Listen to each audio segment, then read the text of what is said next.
हाँ तो दोस्तों, कैसे आप लोग शायद अच्छे होंगे। तो हम आप लोग के लिए आज लेकर आ चुके हैं सोशल साइंस का सेट नंबर 4, जो कि सोशल साइंस का सेट नंबर 1, 2, 3 पिछले वीडियो में हमने अपलोड किया था। तो आज हम लोग सेट नंबर 4 का क्वेश्चन करने वाले हैं। एमसीक्यू 40 एमसीक्यू है। तो चलो दोस्तों शुरू करते हैं। तो पहला क्वेश्चन पूछा, ऐसी सरकार या शासन व्यवस्था जिसकी सत्ता पर किसी प्रकार का कोई अंकुश नहीं होता है, कहा जाता है। ऑप्शन ए में है निरंकुशवाद, बी में है उदारवाद, सी में है राष्ट्रवाद, डी में है रूढ़िवाद। तो इसका सही आंसर हो जाएगा ऑप्शन नंबर ए, निरंकुशवाद। निरंकुशवाद कहा जाता है। अगला क्वेश्चन है, मतदान के अधिकार को क्या कहा जाता है। मतदान के अधिकार को क्या कहा जाता है। ऑप्शन ए में है मूल अधिकार, ऑप्शन बी में है मताधिकार, ऑप्शन सी में है संवैधानिक अधिकार, ऑप्शन डी में है राष्ट्रीय अधिकार। तो इसका सही आंसर हो जाएगा ऑप्शन नंबर बी, मताधिकार। अगला क्वेश्चन है, बास्तिल किले का पतन कब हुआ। बास्तिल किले का पतन कब हुआ था। तो ऑप्शन ए में है 1769 ईस्वी में, ऑप्शन बी में है 1779 ईस्वी में, ऑप्शन सी में है 1789 ईस्वी में, ऑप्शन डी में है 1799 ईस्वी में। तो इसका सही आंसर हो जाएगा ऑप्शन नंबर सी, 1789 ईस्वी में बास्तिल किले का पतन हुआ था। अगला क्वेश्चन है, 1815 में आयोजित वियना सम्मेलन की मेजबानी किसने की। 1815 ईस्वी में वियना सम्मेलन की मेजबानी किसने की। ऑप्शन ए में है मैथ्सिनी, बी में है रूसो, सी में है गैरीबाल्डी, डी में है मेटरनिक। तो इसका सही आंसर हो जाएगा ऑप्शन नंबर डी, मेटरनिक। अगला क्वेश्चन है, लिब्रे क्या था। लिब्रे क्या था। ऑप्शन ए में फ्रांसीसी मुद्रा, ऑप्शन बी में है फ्रांसीसी कानून, ऑप्शन सी में है फ्रांसीसी शासन व्यवस्था, ऑप्शन डी में है फ्रांस में प्रचलित कर व्यवस्था। तो इसका सही आंसर हो जाएगा ऑप्शन नंबर ए, फ्रांसीसी मुद्रा। अगला क्वेश्चन है, गांधी इरविन समझौता कब हुआ। गांधी इरविन का समझौता कब हुआ था। ऑप्शन ए में है 1 मार्च 1931 ईस्वी में, ऑप्शन बी में है 5 मार्च 1931 ईस्वी में, ऑप्शन सी में है 10 मार्च 1931 ईस्वी में, ऑप्शन डी में है 15 मार्च 1931 ईस्वी में। तो इसका सही आंसर हो जाएगा ऑप्शन नंबर बी, 5 मार्च 1931 ईस्वी में। अगला क्वेश्चन है, गीतांजलि किसकी रचना है। गीतांजलि जो है वो किसकी रचना है। ऑप्शन ए में रविंद्रनाथ टैगोर की, बी में है बंकिम चंद्र चटर्जी की, सी में है ब्रह्मेश्वर नाथ तिवारी की, डी में है महात्मा गांधी की। तो इसका सही आंसर हो जाएगा option number A, Rabindranath Tagore की गीतांजलि रचना है। अगला क्वेश्चन है, हिंदुस्तान सोशलिस्ट रिपब्लिक आर्मी की स्थापना किसने की। ऑप्शन ए में सुभाष चंद्र बोस ने, बी में है बी में है लाला लाजपत राय ने, सी में है बाल गंगाधर तिलक ने, डी में है भगत सिंह ने। तो इसका सही आंसर हो जाएगा option number D, Bhagat Singh ने स्थापना की थी। अगला क्वेश्चन है, भारतीय संविधान कब बनकर तैयार हुआ। भारतीय संविधान जो है हमारे भारत का संविधान, वो कब बनकर तैयार हुआ था। ऑप्शन ए में 15 अगस्त 1947 में, ऑप्शन बी में है 26 नवंबर 1949 को, ऑप्शन नंबर सी में है 26 जनवरी 1950 को, ऑप्शन डी में है 2 अक्टूबर 1969 को। तो इसका सही आंसर हो जाएगा ऑप्शन नंबर बी, 26 नवंबर 1949 को। अगला क्वेश्चन है, आपके घर में एक दूध देने वाली गाय है, आप इसे किस तरह के संसाधन मानते हैं। जैव मानते हैं, अजैव मानते हैं, या राष्ट्रीय या सामुदायिक। तो इसका सही आंसर हो जाएगा ऑप्शन नंबर ए, जैव जैव संसाधन मानते हैं उसको। अगला क्वेश्चन है, जिस भूमि पर खेती की जाती है उसे क्या कहते हैं। जिस भूमि पर खेती की जाती है उसे क्या कहते हैं। ऑप्शन ए में कृषि योग्य भूमि, बी में है बंजर भूमि, सी में है चारागाह, ऑप्शन डी में है वन भूमि। तो इसका सही आंसर हो जाएगा ऑप्शन नंबर ए, कृषि योग्य भूमि। अगला क्वेश्चन है, बांगर और खादर किस मिट्टी के प्रकार है। ऑप्शन ए में है लाल पीली मिट्टी, ऑप्शन बी में है काली मिट्टी, ऑप्शन सी में है जलोढ़ मिट्टी, ऑप्शन डी में है पर्वतीय मिट्टी। तो इसका सही आंसर हो जाएगा ऑप्शन नंबर सी, जलोढ़ मिट्टी। अगला क्वेश्चन है, संयुक्त वन प्रबंधन की 1988 में औपचारिक शुरुआत किस राज्य से हुई थी। औपचारिक शुरुआत किस राज्य से हुई थी वो पूछा। ऑप्शन ए में है केरल में, ऑप्शन बी में है झारखंड से, ऑप्शन सी में है उड़ीसा से, या ऑप्शन डी में है बिहार से। तो इसका आंसर आप लोग दोस्तों कमेंट बॉक्स में बताइएगा। हम आगे की ओर बढ़ते हैं। हाँ तो दोस्तों अगला क्वेश्चन है, वन विभाग के अनुसार कुल वन क्षेत्र का 1/3 हिस्सा किस वन का है? ऑप्शन ए में है अवर्गीकृत वन, ऑप्शन बी में है रक्षित वन, ऑप्शन सी में आरक्षित वन, ऑप्शन डी में है अन्य वन। तो इसका सही आंसर हो जाएगा ऑप्शन नंबर बी, रक्षित वन। अगला क्वेश्चन है, भारत के 5% धनी लोग कितने प्रतिशत गरीब लोगों के बराबर संसाधन उपभोग करते हैं? ऑप्शन ए में है 25%, बी में है 50%, सी में है 5%, डी में है 75%। तो इसका सही आंसर हो जाएगा ऑप्शन नंबर ए, 25%। अगला क्वेश्चन है, पश्चिमी राजस्थान में वर्षा जल संग्रहण की रीति किस कारण से कम हो रही है?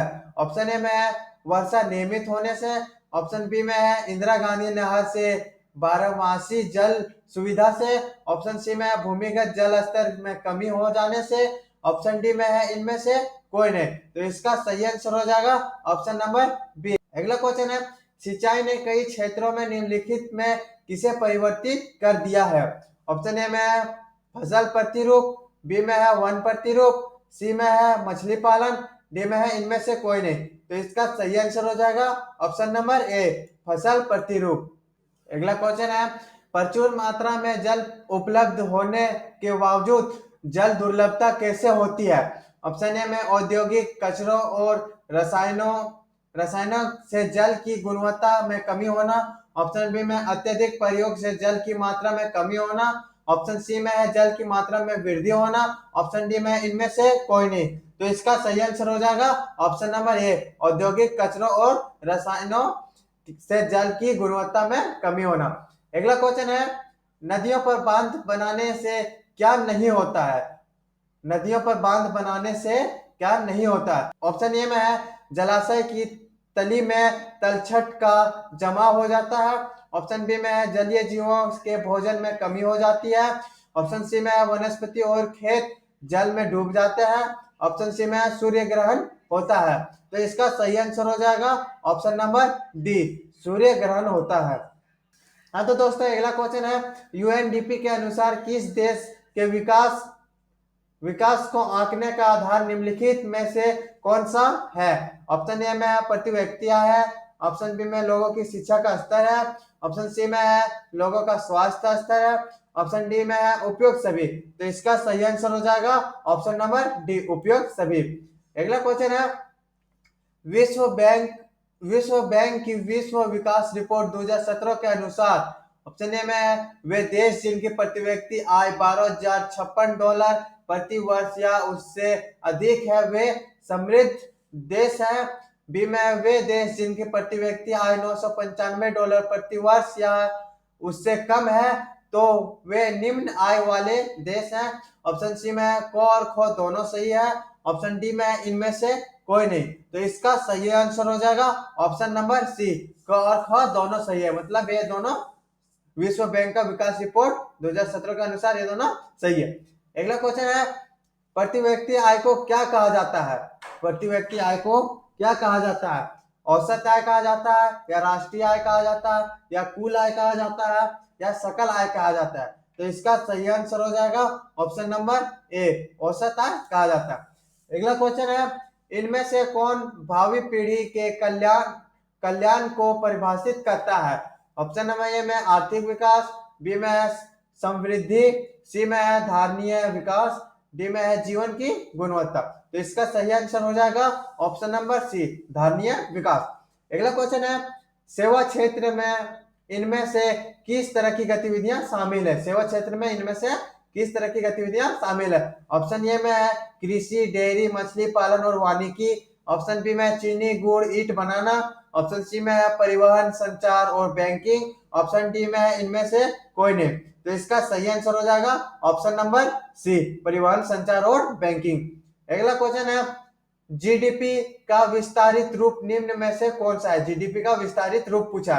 ऑप्शन ए में सकल डेयरी उत्पाद, ऑप्शन बी में सकल घरेलू उत्पाद, ऑप्शन सी में सकल विकास परियोजना, ऑप्शन डी में सकल मूल्य उत्पाद। तो इसका सही आंसर हो जाएगा ऑप्शन नंबर बी, सकल घरेलू उत्पाद। अगला क्वेश्चन है, नरेगा 2005 के अनुसार सरकार द्वारा गारंटीकृत रोजगार के दिनों की संख्या कितनी है?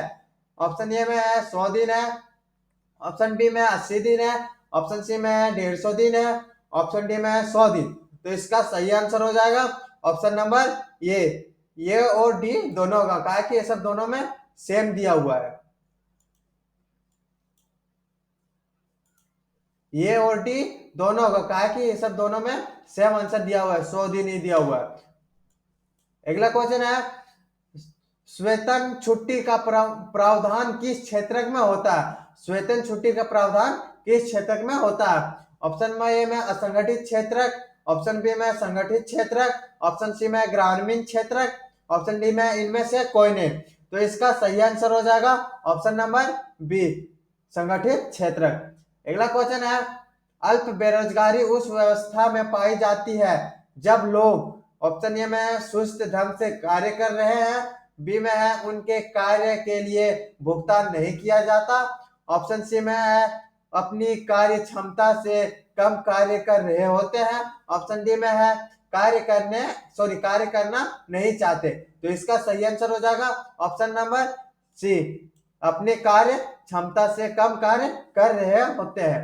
अगला क्वेश्चन है, उत्पादन और उपभोक्ता के बीच संबंध कौन स्थापित करता है? ऑप्शन ए में प्राथमिक, बी में द्वितीयक, सी में तृतीयक, डी में चतुर्थ। तो इसका सही आंसर हो जाएगा ऑप्शन नंबर सी, तृतीयक। अगला क्वेश्चन है, नियंत्रण एवं संतुलन की व्यवस्था का संबंध सत्ता की साझेदारी में निम्न में से किस रूप से है? ऑप्शन ए में सत्ता का क्षैतिज वितरण, ऑप्शन बी में सत्ता का ऊर्ध्वाधर वितरण, ऑप्शन सी में सत्ता का विभाजन समूहों के बीच वितरण, ऑप्शन डी में सत्ता का दबाव समूहों के एवं आंदोलनों की गतिविधियां के मध्य वितरण। तो इसका सही आंसर हो जाएगा ऑप्शन नंबर ए, सत्ता का क्षैतिज वितरण। अगला क्वेश्चन है, 7 आकर संघ बनाने का उदाहरण निम्न में से कौन देश है? ऑप्शन ए में भारत, बी में बेल्जियम, सी में है संयुक्त राष्ट्र अमेरिका, ऑप्शन डी में स्पेन। तो इसका सही आंसर हो जाएगा ऑप्शन नंबर सी, संयुक्त राष्ट्र अमेरिका। अगला क्वेश्चन है, भारत में विकेंद्रीकरण के तहत कई ग्राम पंचायतों को मिलाकर किसका गठन होता है? ऑप्शन ए में जिला परिषद का, या ग्राम सभा का, या नगर पालिका का, या पंचायत समिति का। तो इसका सही आंसर हो जाएगा ऑप्शन नंबर डी, पंचायत समिति का गठन होता है। अगला क्वेश्चन है, सत्ता का विकेंद्रीकरण में निम्न में कौन शामिल है? सत्ता का विकेंद्रीकरण में इसमें से कौन शामिल है? ऑप्शन ए में केंद्र सरकार, ऑप्शन बी में राज्य सरकार, ऑप्शन सी में केंद्र सरकार और राज्य सरकार, ऑप्शन डी में केंद्र सरकार, राज्य सरकार और स्थानीय सरकार। तो इसका सही आंसर हो जाएगा ऑप्शन नंबर डी, मतलब केंद्र सरकार, राज्य सरकार और स्थानीय सरकार। हाँ तो दोस्तों, अगला क्वेश्चन है, नगर निगम के प्रधान को क्या कहते हैं? नगर निगम के प्रधान को क्या कहते हैं? ऑप्शन ए में मुखिया, ऑप्शन बी में सरपंच, ऑप्शन सी में मेयर, ऑप्शन डी में है पार्षद। तो इसका सही आंसर हो जाएगा ऑप्शन नंबर सी, उस नगर निगम के प्रधान को मेयर कहते हैं। अगला क्वेश्चन है, बोलिविया की सरकार ने कोचबम्बा शहर में जलापूर्ति का अधिकार किसे बेच दिया था? ऑप्शन ए में स्थानीय कंपनी को, ऑप्शन बी में है राष्ट्रीय कंपनी को, ऑप्शन सी में बहुराष्ट्रीय कंपनी को, ऑप्शन डी में इनमें से कोई नहीं। तो इसका सही आंसर हो जाएगा ऑप्शन नंबर सी, बहुराष्ट्रीय कंपनी को बेच दिया था। अगला क्वेश्चन है, निम्न में से कौन असत्य है? इसमें ये दो दिया हुआ है और 4 ऑप्शन, इसमें से कौन गलत है वो पूछा। ऑप्शन ए में दबाव समूह और आंदोलन अपने लक्ष्य के लिए जनता का समर्थन हासिल करने की कोशिश करते हैं, ऑप्शन बी में आंदोलन कभी राजनीतिक दल का रूप नहीं लेते हैं, ऑप्शन सी में है व्यवसाय समूह अक्सर पेशेवर लॉबिस्ट नियुक्त करते हैं, ऑप्शन डी में अधिकांशतः दबाव समूह और आंदोलन का राजनीतिक दलों से प्रत्यक्ष संबंध नहीं होते। तो इसका सही आंसर हो जाएगा ऑप्शन नंबर सी, व्यवसाय समूह अक्सर पेशेवर लॉबिस्ट नियुक्त करते हैं। अगला क्वेश्चन है, भारत में केंद्र में गठबंधन सरकार की शुरुआत किस दशक से प्रारंभ हुई? ऑप्शन ए में 1960 से, ऑप्शन बी में 1970 से, ऑप्शन सी में 1980 से, या 1990 से। तो इसका सही आंसर हो जाएगा ऑप्शन नंबर डी, 1990 से।